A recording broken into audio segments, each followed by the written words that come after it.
নমস্কার বন্ধুরা, আশা করছি আপনারা প্রত্যেকেই ভালো রয়েছেন। আমরা ফেসবুক তো প্রত্যেকেই দেখেছি, কিন্তু বিভিন্ন সেলিব্রিটিদের যেমন আপনি ফেসবুক দেখবেন, তার পাশে দেখবেন যে একটা ব্লুটিক ভেরিফিকেশন রয়েছে, অথবা দেখবেন যারা বড় ফেসবুক পেজ চালাচ্ছেন, যাদের পেজগুলো খুব পপুলার, তাদের ফেসবুক পেজের পাশে দেখবেন যে নামের প্রোফাইলটি থাকে, তো সেই প্রোফাইলের পাশে একটা ব্লুটিক ভেরিফিকেশন থাকে, আর সেটা দেখতেও খুব সুন্দর লাগে। একটা ব্যাচ ধরনের ব্লুটিক থাকে, যেটা অর্থ হলো সেই ফেসবুক পেজটি হচ্ছে ভেরিফাইড। তো সেই পেজটি যখন ভেরিফাইড হয়, দেখতেও যেমন ভালো লাগে, তো আপনাদের একটা অ্যাচিভমেন্টের জায়গাও থাকে। তো আমরা যারা ফেসবুক দেখি, আমরা কিন্তু প্রায় প্রত্যেকেই ভাবি যে আমার পেজের পাশে বা আমার নামের পাশে যদি এইভাবে একটা ব্লুটিক ভেরিফিকেশন থাকতো, সত্যি খুবই ভালো লাগতো। তো আজকের এই ভিডিওর মাধ্যমে সমস্ত তথ্য বিস্তারিতভাবে জানাবো যে আপনারা কিভাবে ব্লুটিক ভেরিফিকেশন লাগাতে পারবেন, কি কি ক্রাইটেরিয়া আপনাদেরকে পূরণ করতে হবে, কি কি ডকুমেন্ট দিতে হবে, কিভাবে অ্যাপ্লাই করবেন, সমস্ত তথ্য কিন্তু আজকের এই ভিডিওর মাধ্যমে আপনারা পেয়ে যাবেন। তো ভিডিওটি প্রথম থেকে লাস্ট পর্যন্ত দেখার একটা অনুরোধ থাকবে, আর এই চ্যানেলে যারা নতুন রয়েছেন আপনাদেরকে একটা রিকোয়েস্ট থাকবে, চ্যানেলটি সাবস্ক্রাইব করে দেবেন, কারণ আমি এই ধরনের ইনফরমেটিভ এবং টেক রিলেটেড ভিডিও নিয়ে প্রায় আমার চ্যানেলে চলে আসি। আর যারা অলরেডি সাবস্ক্রাইব করে দিয়েছেন, অনেক অনেক ধন্যবাদ। এটা ভেরিফিকেশন যদি আপনার ফেসবুকে থাকতো, তাহলে কিন্তু ব্লুটিক ভেরিফিকেশনটা আপনি পেয়ে যেতেন। যাতে আপনি পেতে পারেন তার জন্য কিন্তু কিছু ক্রাইটেরিয়া বা রুলস বা গাইডলাইন রয়েছে, আপনাকে সেগুলো প্রথমেই জানতে হবে, তারপরে কিন্তু আপনি অ্যাপ্লাই করতে পারবেন। মেটা বলছে যে রিকোয়ারমেন্টগুলো আপনি যদি ফুলফিল করেন, তাহলে কিন্তু আপনি অতি সহজেই ব্লুটিক ভেরিফিকেশনটি পাবেন। তো সেই রিকোয়ারমেন্টগুলো কি কি প্রথমে আমাদের জানতে হবে। ব্লুটিক ভেরিফিকেশনটা যদি আপনি নিতে চান, অবশ্যই কিন্তু আপনাদের জেনুইন আপনাদের যে অ্যাকাউন্ট রয়েছে সেই অ্যাকাউন্টে নিজস্ব ফটো থাকতে হবে, অর্থাৎ বৈধ ফটো। অনেকে কি করেন যে বিভিন্ন ধরনের গাছপালার ছবি, অর্থাৎ নেচারের ছবি, ফুল ফল পাখি বা বিভিন্ন ধরনের থিমস এই ধরনের লাগিয়ে রাখেন। এটা করলে কিন্তু চলবে না।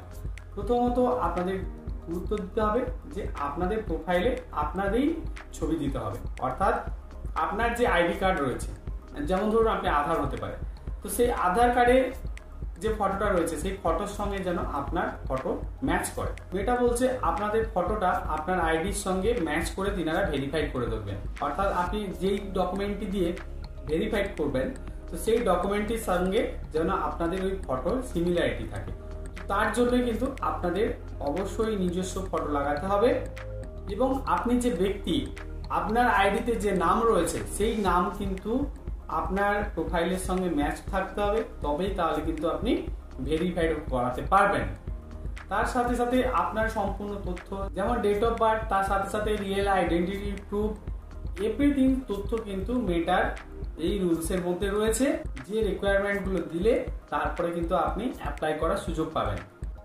তার সাথে সাথে মেটা বলছে যে আপনি যে এই তথ্যগুলো যেমন জেনুইন দেবেন, তার সঙ্গে সঙ্গে আপনার অ্যাকাউন্টটি অ্যাক্টিভ থাকতে হবে। মানে যেমন ধরুন আপনি এমনটা নয় যে আপনি 15 দিন আগে একবার কিছু করলেন, ফেসবুকটা লগ ইন করলেন, তারপরে আবার 15 দিন অফ হয়ে গেলেন, হয়তো আবার 1 মাস পরে আপনি এসে আবার লগ ইন করলেন। এইরকম অনিয়মিত অ্যাকাউন্ট চালালে কিন্তু আপনি ভেরিফাইড করতে পারবেন না। আপনাকে অবশ্যই রেগুলার অ্যাক্টিভ থাকতে হবে। বিভিন্ন ধরনের, যেটা আপনি ভিডিও পোস্ট করতে পারেন, ফটো পোস্ট করতে পারেন, কমেন্ট, শেয়ার, লাইক, এই ধরনের অ্যাক্টিভিটিস কিন্তু আপনার অ্যাকাউন্টে থাকতে হবে, অর্থাৎ আপনার অ্যাকাউন্টটি যদি না রেগুলারিটি মেনটেন করে, তাহলে কিন্তু আপনি ভেরিফাইড করার একটা লেভেলে যাবেন। তার সাথে সাথে আপনার অ্যাকাউন্টটি 2 স্টেপ ভেরিফিকেশনটি অন রাখতে হবে, যেটি আপনার একটি বৈধ মোবাইল নাম্বার দ্বারা অ্যাক্টিভ থাকবে।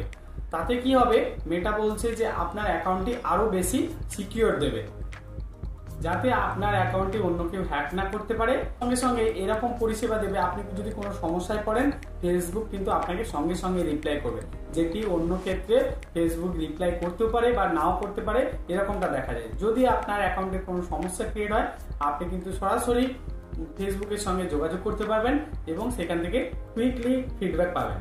আর সব থেকে গুরুত্বপূর্ণ, ফেসবুকের যে কমিউনিটি স্ট্যাটাস গাইডলাইন রয়েছে, আপনাদের প্রত্যেকে অক্ষরে অক্ষরে পালন করতে হবে। অর্থাৎ কমিউনিটির স্ট্যাটাস যদি আপনি মেনটেন না করেন, আপনি ব্লুটিক ভেরিফিকেশনটি পাবেন না। কারণ দেখবেন অনেকের অ্যাকাউন্টের পাশে ওয়ার্নিং একটা সিম্বল দেওয়া থাকে। এই ওয়ার্নিং সিম্বলের মানে হচ্ছে আপনি কখনো কমিউনিটি স্ট্যাটাস গাইডলাইন ব্রেক করেছেন। আর এই কমিউনিটি স্ট্যাটাস গাইডলাইন যদি আপনি ব্রেক করেন, তাহলে কিন্তু আপনি ব্লুটিক ভেরিফিকেশন যে লেভেল, সেই লেভেলে আপনি পৌঁছতে পারবেন না। যে গুরুত্বপূর্ণ বিষয়গুলো আমি বললাম, প্রথমে এই ব্যাপারগুলো আপনাদের মাথায় রাখতে হবে যে আপনার অ্যাকাউন্টটি ভেরিফাইড থাকতে হবে, আপনার অ্যাকাউন্টটি 2 স্টেপ ভেরিফিকেশন করতে হবে, বৈধ মোবাইল নাম্বার থাকতে হবে, আপনার আইডির সঙ্গে আপনার অ্যাকাউন্টের যেন মিল থাকে, অর্থাৎ আপনি যেগুলো তথ্যগুলো দেবেন সেগুলো যেন জেনুইন হয় এবং আপনার অ্যাকাউন্টে আপনার বৈধ ফটো থাকতে হবে। তিনারা ভেরিফাইড করে দেখবেন যে আইডি দিয়েছেন আপনি সেটার সঙ্গে আপনার মিল রয়েছে কিনা। আর সমস্ত ক্রাইটেরিয়াগুলো পূরণ করার পরে আপনি কিন্তু মেটা ভেরিফিকেশন, যে ব্লু টিক ভেরিফিকেশন রয়েছে, তার জন্য আপনি আপিল করতে পারবেন। তো এই ছিল আজকে ভিডিওটি। বন্ধুরা, আপনাদের যাদের কনফিউশন ছিল যে কারা কারা ফেসবুকের ভেরিফাইড অ্যাকাউন্ট করতে পারবেন, অর্থাৎ ব্লু টিক ভেরিফিকেশন করতে পারবেন, তাদের এই সমস্ত তথ্যগুলো কিন্তু খুবই গুরুত্বপূর্ণ। আপনারা এগুলো ফুলফিল করুন এবং আপনি নেক্সট লেভেলে আপনি পৌঁছে যাবেন আপনার অ্যাকাউন্টটিকে নিয়ে যাওয়ার জন্য। ভিডিওটি যদি ভালো লেগে থাকে আর এই ধরনের ইনফরমেটিভ ভিডিও যদি আপনাদের কাজে লেগে থাকে, অবশ্যই আপনাদের কমিউনিটি সার্কেলের মধ্যে বেশি বেশি করে শেয়ার করবেন এবং যদি আপনি ফেসবুকে দেখে থাকেন অবশ্যই পেজটি ফলো করতে ভুলবেন না। ধন্যবাদ, নমস্কার, ভালো থাকবেন।